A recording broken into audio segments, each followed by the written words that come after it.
Pakistan versus Bangladesh के दरमियान खेला गया दूसरा टी20 और दूसरे टी20 में भी शर्मनाक हार का सामना करना पड़ा पाकिस्तान को।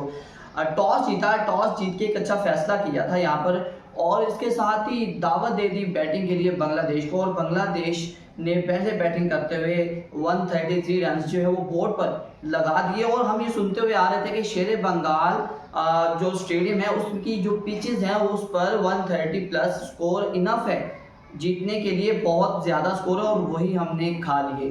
खैर स्टार्टिंग के 10 ओवर बहुत ही अच्छे थे पाकिस्तान के, हमने बांग्लादेश को बिल्कुल भी हिलने नहीं दिया, उनके 4-5 विकेट भी झटकाए। लेकिन उसके बाद आखिरी 10 ओवर में हमने 80 रन खाए, मतलब 8 रन पर ओवर हमें पड़ते रहे और हमने 80 रन खा के और उसके बाद सुकून से भाई साहब जो है वो उनका स्कोर जो है वो 133 के प्लस जो है ना वो अराउंड अबाउट लगा दिया। उसके बाद उनके एक मतलब जाकिर हुसैन ने 50 प्लस की इनिंग खेली और स्कोर जो था वो 130 प्लस जो है वो बोर्ड पर लगा दिया। फिर बारी आती है हमारे उन लड़कों की जो कि मॉडर्न डे क्रिकेट खेलने के लिए घर से निकले थे और जिनकी तैयारी की जा रही है कि एशिया कप के लिए यही लड़के डिसाइड होंगे, टी20 के लिए भी यही लड़के डिसाइड होंगे। और उनकी जब बारी आती तो भाई साहब हमारे 15 रन के ऊपर 5 विकेट डाउन हो जाते हैं। भाई ये कौन सी मॉडर्न क्रिकेट है? आप बाबर को क्लेम करते थे, आप रिजवान को क्लेम करते थे, उनकी ओपनिंग जोड़ी में या उनकी वन डाउन जोड़ी के अंदर आपको पावर प्ले के अंदर 40 प्लस रन भी मिलते थे विदाउट जो किसी भी विकेट के, मतलब आप कोई विकेट भी नहीं गंवाते थे और आपके 40 प्लस रन जो थे वो बोर्ड के ऊपर लग जाते थे। लेकिन ऐसा पिछले 2 मैचेस में हमें देखने नहीं मिला। हमारे 17-15 रन के ऊपर 5-5 विकेट जा रहे हैं। हमारा इंटेंट जो है वो कहाँ गया, जिस इंटेंट की पिछले कुछ महीनों से बात चल रही है। तो फिर हमारे साथ एक रेगुलर प्लेयर जो है, आपका एक अच्छा प्लेयर जो है, आपका एक्सपीरियंस प्लेयर जो वो आपकी टीम के साथ होना चाहिए, जो इस तरह की कंडीशंस में आपको सिंगल डबल्स लेकर दे, जो आपकी स्ट्राइक को रोटेट करता रहे और साथ में रन्स भी निकलते रहे। अब थोड़ी सी हुस्न कारकर्दगी जो हमारे बैट्समैन की उस पर नज़र डाल लेते हैं। हमारे मॉडर्न डे क्रिकेट की अगर बात करें तो हमारे बैट्समैन ने जो इंटेंट दिखाया, जिसकी हम पिछले 5 से 6 महीने से बातें सुनते हुए आ रहे हैं, चलिए नज़र डाल लेते हैं उस पर। सबसे पहले फ़खर जमान पिछले मैच में 44 रन कर गए थे, लेकिन इस मैच में चलते बने सिर्फ 8 बॉल के ऊपर 8 रन करके। जबकि उनकी बाउंड्रीज की बात करें तो भाई कोई उन्होंने छक्का नहीं लगाया, एक चौका उनकी जो इनिंग थे 8 रन की उसमें शामिल था, 100 का स्ट्राइक रेट था और चलते बने। उसके बाद साइम अयूब, यार कितनी इनिंग्स लोगे भाई? पहले तुम्हें चलाने के लिए तकरीबन 20 प्लस इनिंग्स लगी थी, 20 से 25 प्लस के राउंड अबाउट जो इनिंग्स दरकार हुई थी भाई साहब को फॉर्म में लाने के लिए।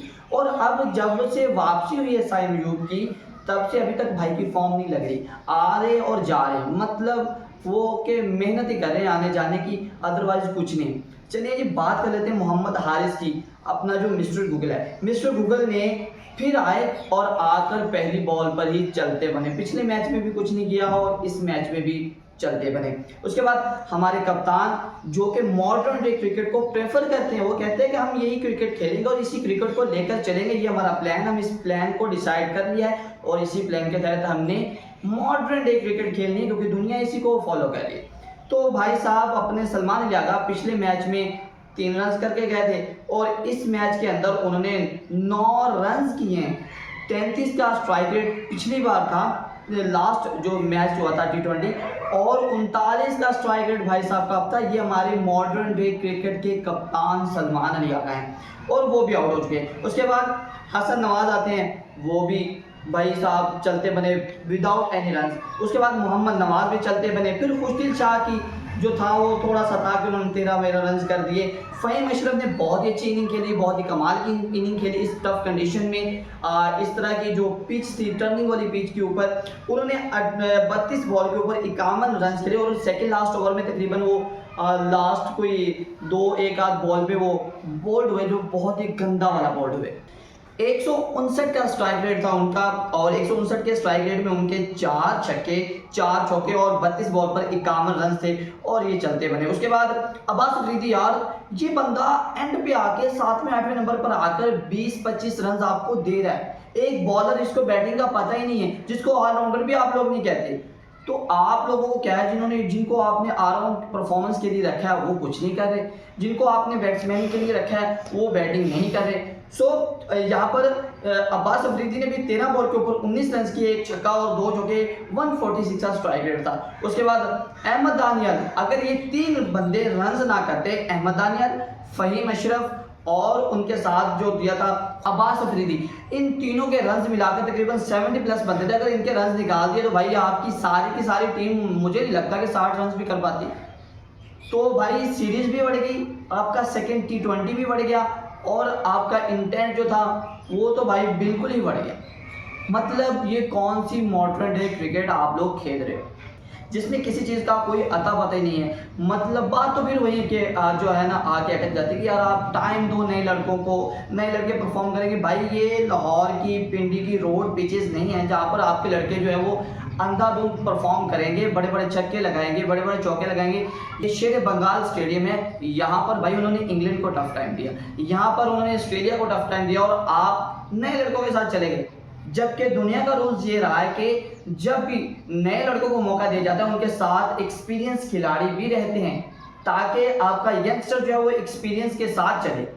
लेकिन हमारे यहाँ तो भाई सारी की सारी टीम ही बदल डाली कि यही हमारे एशिया कप खेलेंगे और इनको ही तैयार किया जाए। अगर फॉर एग्जाम्पल वो बासित भाई कहते हैं ना कि अगर आपने सारी टीम को तैयार कर लिया और एन मौके पे आपकी सारी की सारी टीम खुश होगी तो फिर क्या एट ए टाइम आप कॉल करोगे बाबर रिजवान को कि आओ यार हमारे लड़के तो बिल्कुल खुश हो गए, उनसे परफॉर्मेंस नहीं हो रही, तो फिर कल को गिला बाबर रिजवान पे बनेगा।